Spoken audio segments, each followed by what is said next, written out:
राज्याचे उपमुख्यमंत्री अजित पवार यांचा वाढदिवस राज्यात सर्वत्र साजरा झाला। कोल्हापुरातही कोल्हापूर शहर राष्ट्रवादी काँग्रेस पार्टीने अजित पवार दादांच्या वाढदिवसानिमित्त अंबाबाई मंदिरात प्रार्थना करत त्यांना महाराष्ट्राचे मुख्यमंत्री करण्यासाठी साकडं घातलं आहे। तर त्यांचा वाढदिवस त्यांच्या निमित्ताने लोक उपयोगी सप्ताह म्हणून अन्नदान, वृक्षारोपण, रक्तदान शिबिर यासारखे लोक उपयोगी उपक्रम राबवण्यात आले आहेत। जिल्ह्यातील लोणार आणि शेगाव या दोन तालुक्यांमध्ये पावसाने कहर केला असून या ढगफुटीमुळे शेतीचे तसेच पिकांचे प्रचंड नुकसान झाले आहे। तसेच घराचेही नुकसान झाले आहे। या नुकसानीचे तातडीने पंचनामे करून विनाअट शेतकऱ्यांना 100% नुकसान भरपाई द्यावी अशी मागणी युवा नेते रविकांत तुपकर यांनी केली आहे। रत्नागिरी शहरातील राजीवडा येथील एका वस्तीचे नाव बांगलादेश वस्ती असे होते। आता हे नाव रत्नागिरी नगर परिषद नोंदणीतून कायमचे हद्दपार होणार असून श्री देव विश्वेश्वर मंदिर मार्ग असे नामकरण करण्याचे पालकमंत्री उदय सामंत यांनी नगर परिषद मुख्याधिकारी आणि जिल्हाधिकाऱ्यांना निर्देश दिला असून या नामकरणाबाबत मागणी करण्याचे शिवसेना पदाधिकाऱ्यांचे कौतुक देखील पालकमंत्री उदय सामंत यांनी केले आहे। जालना जिल्ह्यातील गणपती इंग्लिश स्कूल येथील आदिवासी वसतिगृह येथे 8 वर्षीय बालवीर अजय पवार 22 जुलै सकाळी 8च्या सुमारास मृत अवस्थेत आढळून आला आहे। या घटनेची माहिती भोकरदन पोलिसांना मिळताच या चिमुकल्याचा गळ्याला आवळल्याचा खुणा डॉक्टरांना आणि पोलिसांना आढळून आले असून चिमुकल्याचा मृत हा गळा आवळून झाल्याचा प्राथमिक अंदाज पोलीस अधीक्षक अजय कुमार बन्सल यांनी वर्तवली आहे। राजस्थानमध्ये रात्री उशिरा झालेल्या एका भीषण अपघातात 5 जणांचा मृत्यू झाला आहे, तर 4 जण जखमी झाले असून जखमींना उपचारांसाठी जवळच्या रुग्णालयात दाखल करण्यात आले आहे। हा अपघात इतका भीषण होता की कटरने कापून कारमध्ये अडकलेल्या मृतांना आणि जखमींना बाहेर काढण्यात आले। देवदर्शनाहून परत येताना हा भीषण अपघात झाल्याची माहिती समोर येते।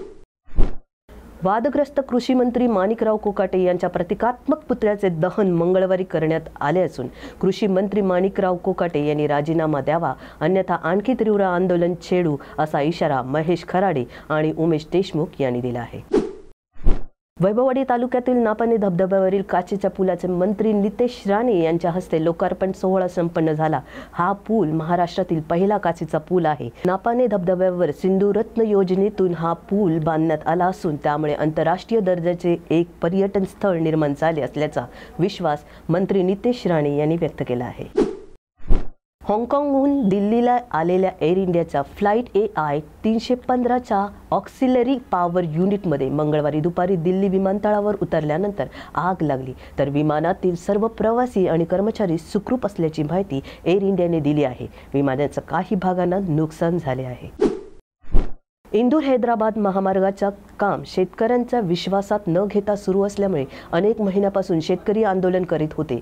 काही दिवसापूर्वी आमदार चंद्रकांत पाटील यांच्या मार्गदर्शनाखाली जलसमाधी आंदोलन करण्यात आले होते। त्यानंतर आमदार चंद्रकांत पाटील हे पुन्हा रस्त्यावर उतरले आणि रस्त्याचे काम बंद करण्यासाठी आंदोलन करत असताना पोलिसांनी आमदार चंद्रकांत पाटील यांना अटक केली आहे। बरसीचे माजी आमदार राजेंद्र राऊत यांनी रक्तदान शिबिर आयोजन करून बरसीत जवळपास 1000 रक्तदात्यांनी रक्तदान केले आहे। या रक्तदान शिबिराला बरसीकरांचा उत्स्फूर्त प्रतिसाद मिळाला असून राज्यभरातून मुख्यमंत्र्यांच्या वाढदिवसानिमित्त रक्तदान शिबिर केले गेले। चोपडा तालुक्यातील शहर पोलीस स्टेशन व अडवत पोलीस स्टेशन केलेल्या कारवाईमध्ये 30 किलो गांजा हा 6.5 लाख रुपयाच्या किमतीचा जप्त करण्यात आला असून आरोपी विरुद्ध गुन्हा दाखल करण्यात आला आहे। जुने नाशिक चौक भागात जुना वाडा कोसळल्याने अनेक वाहनांचे नुकसान झाले असून जुने नाशिक परिसरात अनेक धोकादायक वाड्यांना नाशिक महानगरपालिकेने नोटीस बजावली आहे। जालन्यात मोतीबिंदू मुक्त महाराष्ट्र मोहिमेचा श्री गणेश करण्यात आला असून सार्वजनिक आरोग्य व कुटुंब कल्याण राज्यमंत्री मेघना बोराडीकर यांच्या हस्ते मोहिमेचे उद्घाटन करण्यात आले। 22 जुलै ते 22 ऑगस्ट दरम्यान आरोग्य विभागाने राज्यभरात 1 लाख मोतीबिंदू शस्त्रक्रिया करण्याचे उद्दिष्ट ठरवण्यात आले आहे। ज्या विधान भवनामध्ये कायदे बनवले जातात अशा विधान भवनात कायद्याची पायमल्ली करत कायदा मोडून खुल्या मोबाईलवर रम्मी खेळणारे मंत्री पाहायला मिळत आहेत। अशा मंत्र्यांना आता मंत्रिमंडळातून बाहेर काढावे या मागणीसाठी राष्ट्रवादी शरद पवार गट आक्रमक झाला आहे। चंद्रपूर जिल्हा मध्यवर्ती सहकारी बँकवर भाजपाने पहिल्यांदाच सत्ता काबीज करीत आपल्या अध्यक्ष बसवला। रवींद्र शिंदे यांचे अध्यक्ष तर संजय डोंगरे यांच्या उपाध्यक्षपदी निवड करण्यात आली आहे। शिंदे यांच्या निवडीनंतर त्यांचा अभिनंदनाचा कार्यक्रम बँकेच्या सभागृहात पार पडला। गोंदिया जिल्ह्यातील अचानक दुपारी जोरदार पावसाने हजेरी लावली। गेल्या 4 दिवसापासून उसंत घेतलेल्या पावसाने गोंदिया जिल्ह्यात हजेरी लावल्यामुळे धान उत्पादक शेतकऱ्यांना दिलासा मिळाला आहे। आता शेती कामांना देखील वेग येणार असून उकाड्यापासून त्रस्त झालेल्या नागरिकांना सुद्धा या पावसाळ्यामुळे मोठा दिलासा मिळणार आहे। मुख्यमंत्री देवेंद्र फडणवीस यांच्या वाढदिवसानिमित्त आमदार अनुप अग्रवाल यांच्या संकल्पनेतून भाजपा MB फाउंडेशन व विकी परदेशी ग्रुप तर्फे धुळे शहरातील विविध भागांमध्ये 33 ठिकाणी महारक्तदान शिबिराचा उपक्रम राबवण्यात येत आहे। रक्तदानाच्या या महायज्ञात शहरातील विविध भागातील युवक युवती महिला पुरुषांना सहभागी होत उत्स्फूर्त प्रतिसाद दिला।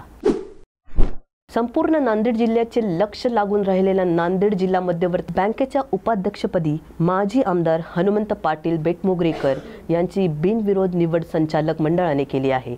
ही निवड झाल्यामुळे अशोक चव्हाण यांना खूप मोठा झटका बसला आहे। 17 पैकी 9 संचालक महाविकास आघाडीकडे असल्याने ही निवड बिनविरोध करण्यात आली आहे। जर्नीहून मोडकळीस आलेल्या धोकादायक जिल्हा परिषद शाळेच्या इमारतीत विद्यार्थ्यांना ज्ञानाचे धडे गिरवण्याची वेळ आली आहे। लोकप्रतिनिधी आणि प्रशासनाच्या दुर्लक्षतेमुळे विद्यार्थ्यांच्या जीवाशी खेळ सुरू आहे। बीडच्या वडवणी तालुक्यातील कोटरवण येथील जिल्हा परिषद शाळेचे हे धक्कादायक आणि विदारक चित्र आहे। शासन स्तरावर अनेक वेळा मागणी करून देखील शासन स्तरावर कुठलीही दखल घेतली जात नसल्याने या ठिकाणी शिक्षक, नागरिक व विद्यार्थ्यांची नाराजी व्यक्त केली आहे। राज्यात हनी ट्रॅपचा मुद्दा गाजत असताना नाशिकमध्ये हनी ट्रॅपची चर्चा देखील नाशिककरांमध्ये मोठ्या प्रमाणावर होत आहे। ही चर्चा आता सोशल मीडियासह रस्त्यावर येऊन ठेपलेली आपल्याला बघायला मिळत आहे। हनी ट्रॅप प्रकरणातील नाव ऐकण्यास नाशिककर उत्सुक असल्याचा आशयाचे बॅनर नाशिकमध्ये लावण्यात आले आहेत। याची चर्चा नाशिकमध्ये जोरदार सुरू आहे। रत्नागिरी जिल्ह्यात आजही पावसाचा जोर कायम असून रात्रभर पावसाची संततधार सुरू होती। तसेच सकाळपासून पावसाची बॅटिंग सुरू आहे। रत्नागिरी जिल्ह्यासाठी पावसाचा ऑरेंज अलर्ट जारी केला आहे।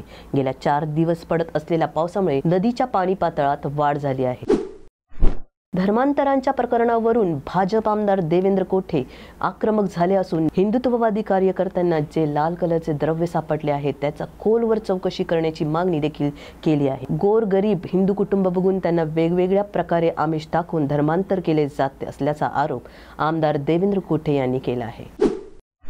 भुसावळ तालुक्यातील ग्रामखेडी रोडवर एका धक्कादायक घटना घडली असून महिलेला घरी सोडण्याचे कारण सांगून जंगलात नेऊन तिघांकडून सामूहिक बलात्कार करण्यात आला। या प्रकरणी पोलिसांनी 2 आरोपींना ताब्यात घेतले असून एक आरोपी फरार आहे। या घटनेमुळे परिसरात खळबळ उडाली आहे। संत सावतामाळी पुण्यतिथीनिमित्त येवले शहरातून भव्य अशी रथाची पालखी मिरवणूक काढण्यात आली असून मोठ उडतानाचा अप्रतिम देखावा यावेळी मिरवणुकीत सादर करण्यात आला। संत शिरोमणी सावता महाराज संजीवनी समाधी सोहळ्यानिमित्त येवल्यातील दत्तवाडी येथे अखंड त्रिदिनी हरिनाम सप्ताहाचे आयोजन देखील करण्यात आले होते। केंद्रीय रस्ते वाहतूक आणि महामार्ग मंत्री नितीन गडकरी यांना 2025चा प्रतिष्ठित लोकमान्य टिळक राष्ट्रीय पुरस्कार प्रदान करण्यात येणार आहे। लोकमान्य टिळक स्मारक ट्रस्टच्या वतीने हा सन्मान प्रदान केला जाईल। शुक्रवारी 1 ऑगस्ट रोजी लोकमान्य टिळकच्या 105व्या पुण्यतिथीनिमित्त सकाळी 10:30 वाजता टिळक स्मारक मंदिरात होणाऱ्या विशेष सोहळ्यात गडकरींना हा पुरस्कार प्रदान करण्यात येणार आहे। लोकमान्य टिळक स्मारक ट्रस्टचे अध्यक्ष डॉक्टर रोहित टिळक यांनी नुकताच पत्रकार परिषदेत याची घोषणा केली आहे।